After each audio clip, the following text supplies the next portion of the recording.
A one, a two, a 1, 2, 3, 4. 1, 2, 1, 2, 1, 2. ¡Marchen!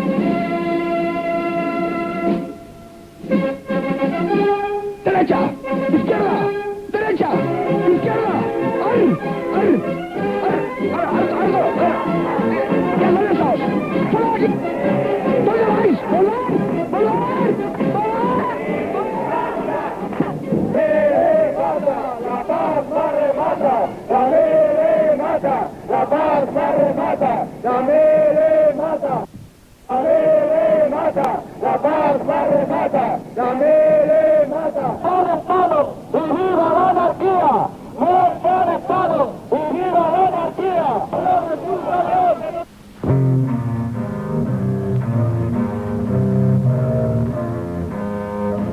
Vivimos en una sociedad basada en conceptos competitivos, autoritarios, materialista, agresivos, machista y militarista. El Estado precisa para su supervivencia de una fuerza armada que controle, reprima, torture y enseñe a matar a todos sus ciudadanos. La configuración del ejército como una fuerza política específica, con una ideología claramente reaccionaria y machista, y de la policía como aparato que controla y reprime a la población civil, hace del Estado un sofisticado sistema político represivo.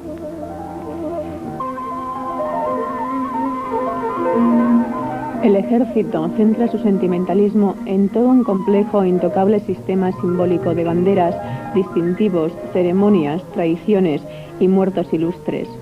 Este gusto por sus ceremonias y sus símbolos va unido a la admiración de las armas. Su férrea disciplina basada en la jerarquización, un rígido sistema de castigos y entrenamientos, la manipulación ideológica, el acatamiento hacia los mandos, la obediencia sin rechistar y el respeto incuestionable hacia los grandes ideales patrióticos y religiosos. Se ha establecido una presencia militar en todos los actos del poder y en muchas manifestaciones de la vida cotidiana. El sistema militar apoya y sostiene la desigualdad, la explotación, el desequilibrio ecológico, etc. Y a toda la compañía, y me limpio con el cura detrás de la sacristía.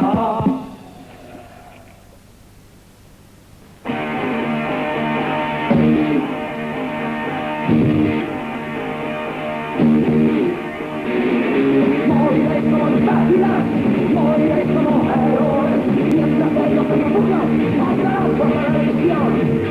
Las medallas son camaradas, las banderas son cabos menores. En la guerra moriremos sin miedo, en la guerra moriremos sin ley.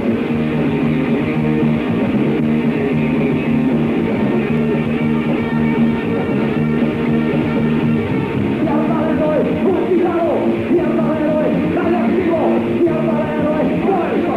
Moriréis como imbéciles, yo no pienso ir.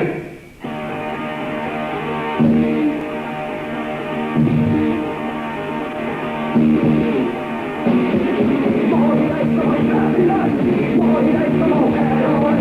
El honor es un invento y la gloria una mentira. Mierda de héroe, mutilado, mierda de héroe, radiactivo, mierda de héroe, muerto. Moriréis como imbéciles, yo no pienso ir.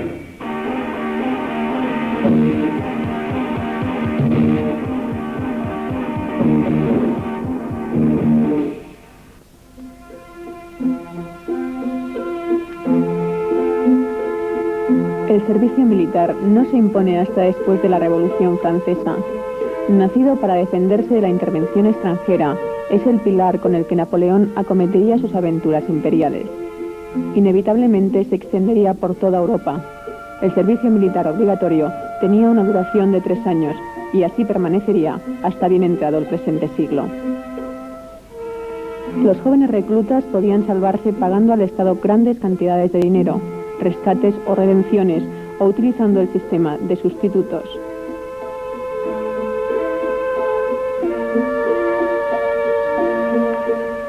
Al proclamarse la Primera República, el servicio militar pasó a ser voluntario, gracias a las presiones populares ejercidas desde mucho antes. Se habían venido produciendo violentas manifestaciones contra los quintos. Las mujeres, por su parte, si bien no estaban sometidas a obligaciones militares de ningún tipo, también fueron solidarias con las protestas contra el servicio militar. Tengo aquí un papelote, si alguien me deja un mechero lo puedo quemar. Pone: le ruego se sirva comparecer en esta dependencia para el objeto y en el lugar y tiempo que en el margen se expresa, para asistir a las líneas obligatoriamente en el servicio militar. Una chapa con un puño tirada en un portal, una pela que al lado se fría, las ganas de luchar, una manía civil y te acabas de cargar. No pienses por todos, cabeza de idiota, ni de vascos pa' qué. Tú eres soldado Usaret, tú eres soldado Usaret, tú eres soldado Usaret, tú eres soldado Usaret. ¿De qué? ¿De qué? Una mili de vascos para qué. ¿De qué? ¿De qué? Una mili de vascos para qué.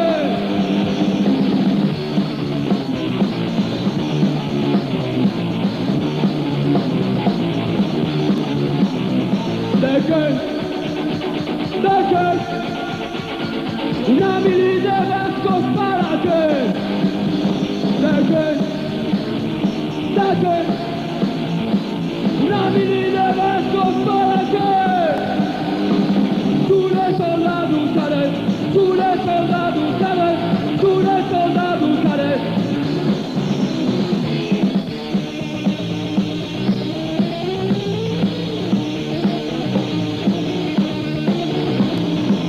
Tú eres soldado Usaret, tú eres soldado Usaret, tú eres soldado Usaret, tú eres soldado Usaret. ¿De qué? ¿De qué? Una mili de vascos para qué. ¿De qué? ¿De qué? Una mili de vascos para qué. Tú eres soldado Usaret, tú eres soldado Usaret, tú eres soldado Usaret.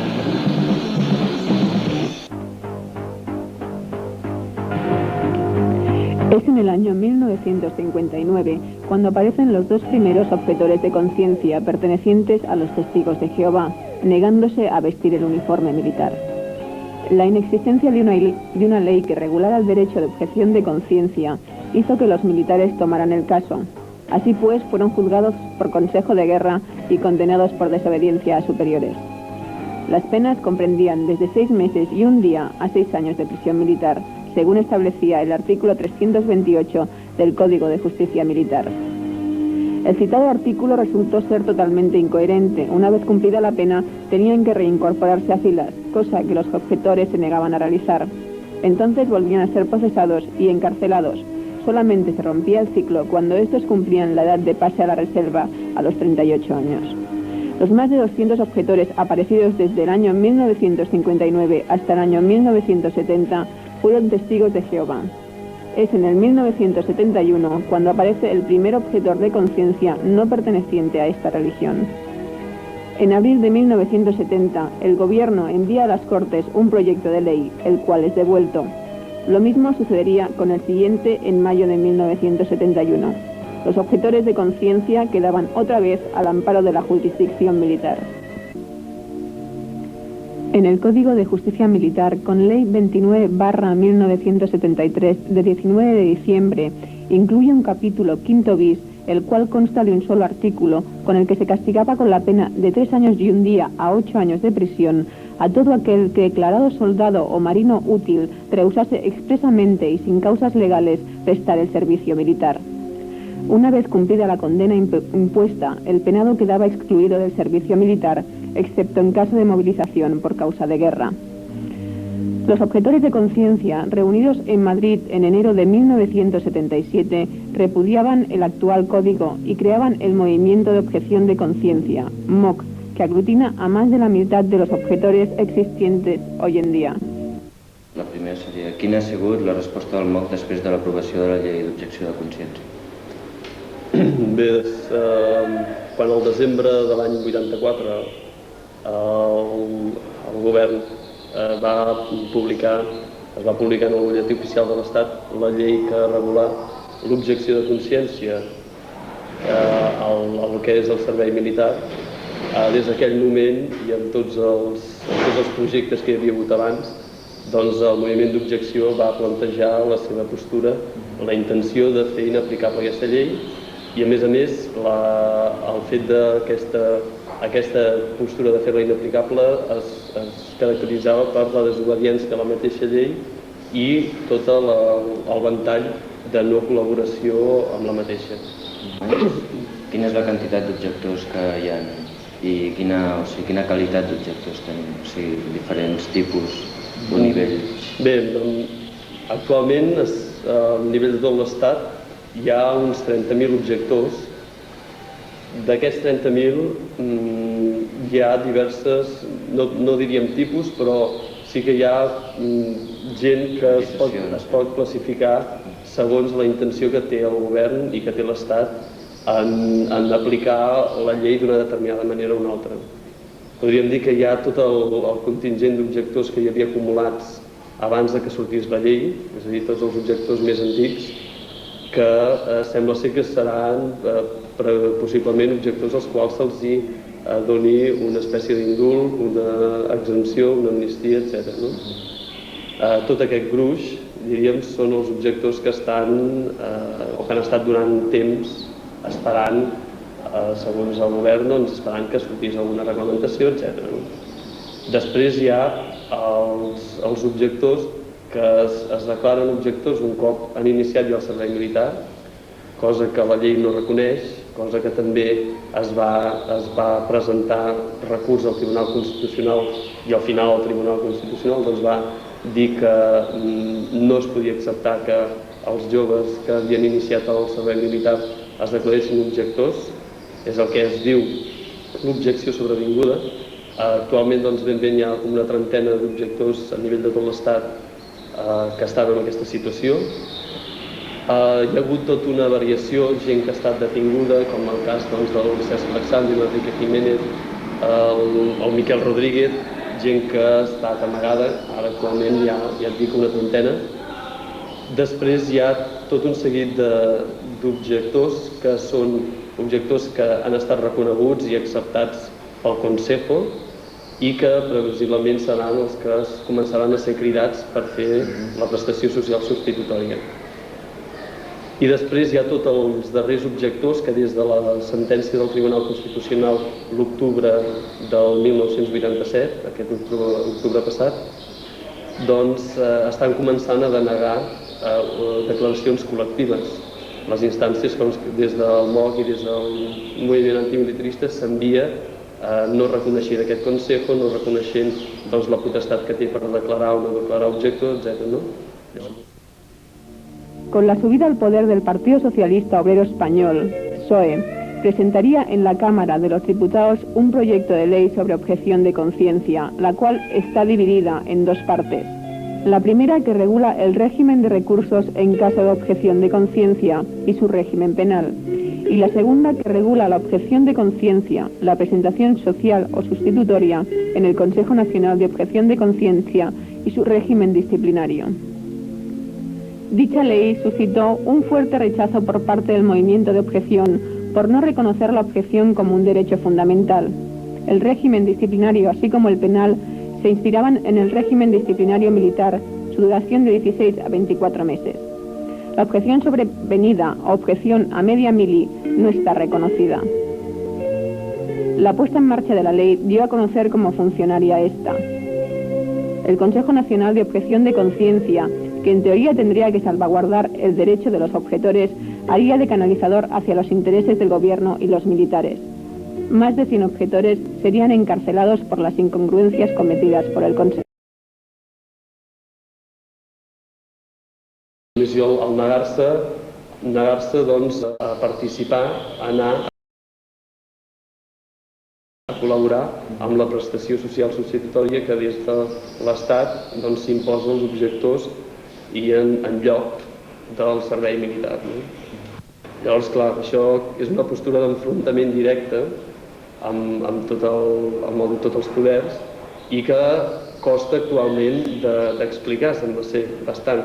La gent, i a més se'n preocupen ja força tots els altres fins i tot partits institucionals, altres grups d'objectors que no estan per la postura d'insubmissió, ja se'n preocupen força de dir que és una postura sense sortida, que és entrar en un carreró que no té cap mena de possibilitats d'èxit, i intenten marginar i despreciar qualsevol tipus d'aquesta postura d'enfrontament més directe i d'oposició. Evidentment, la postura aquesta planteja una sèrie de repercussions de cara a possible repressió, etc. a nivell de l'Estat. Però com més clara estigui la postura, com més treballat estigui el tema, pot ser que hi hagi avenços en aquest sentit i que es pugui treure alguna petita victòria. La prestació social substitutòria tirarà endavant, i no som tan optimistes com per pensar que ho paralitzarem tot, sinó que tirarà endavant, que hi haurà gent que hi anirà, hi haurà gent que la farà i que començarà a caminar. Tot i així, només que hi hagi un nombre determinat de gent suficientment important, no en quant a nombre, sinó en quant a força disposat a tirar-ho endavant, per oposar-se a aquesta prestació, ja serà un camí que obrirà noves vies per enfrontar-s'hi.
El encarcelamiento de Cesc Alexandrí en mayo de 1986 daría el comienzo de una de las luchas más largas del movimiento de objeción. Después de 6 meses de prisión, Cesc decide empezar una huelga de hambre. Aquí empezaría la parte más dura de la lucha. Durante los 27 días de huelga de hambre, las protestas se intensificaron en casi todo el territorio. Sentadas, encarceladas, encadenamientos, manifestaciones y ocupaciones de locales de ayuntamiento y del Partido Socialista. Cesc sería puesto en libertad en situación de prisión atenuada, sin vigilancia y excluido temporalmente de la mili. Poco después es encarcelado Miquel Rodríguez en la cárcel militar de Santa Lucía, en Cartagena, donde realiza su primera huelga de hambre, la cual tendría que abandonar al cabo de 20 días por el aislamiento producido por los militares. Miquel emprendería una segunda huelga de hambre, la cual duraría 28 días. Sería puesto en libertad poco después. Durante la campaña por la libertad de Miquel se produjeron todo tipo de acciones, así como reventar algún mitin del Partido Socialista, el cual estaba en plena campaña electoral, manifestaciones y cercavilas. Hay que reconocer que el derecho a objetar a media mili no fue conseguido. Habría que esperar a la sentencia sobre la ley de objeción de conciencia, la cual el Tribunal Constitucional daría a conocer en octubre de 1987, dando como bueno el texto íntegro de la ley. Así pues, el gobierno se taparía los oídos y los ojos, y en enero de 1988 se reúne en Consejo de Ministros y aprueba el reglamento que regula la prestación social sustitutoria. Se habla de la inminente salida de un proyecto de ley sobre la incorporación de la mujer en el ejército. Este se pondría en funcionamiento a partir del año 1991. Se establecería como un servicio voluntario en tiempos de paz y obligatorio en tiempos de guerra.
La lucha contra el servicio militar es para nosotros, antimilitaristas, un paso más en la lucha contra cualquier ejército, contra la explotación y la dominación de las personas y contra el Estado.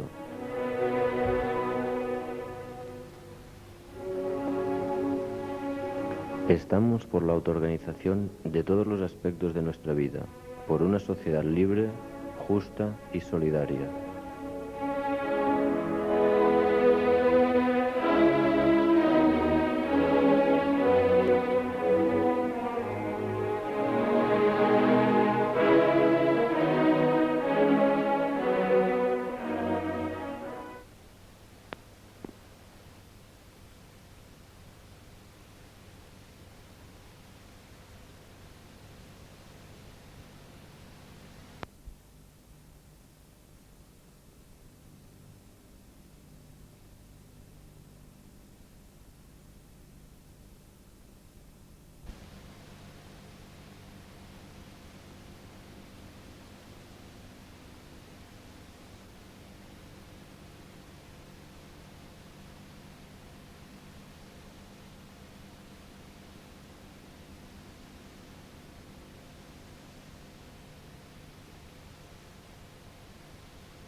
Contra el servicio militar es para nosotros, antimilitaristas, un paso más en la lucha contra cualquier ejército, contra la explotación y la dominación de las personas y contra el Estado.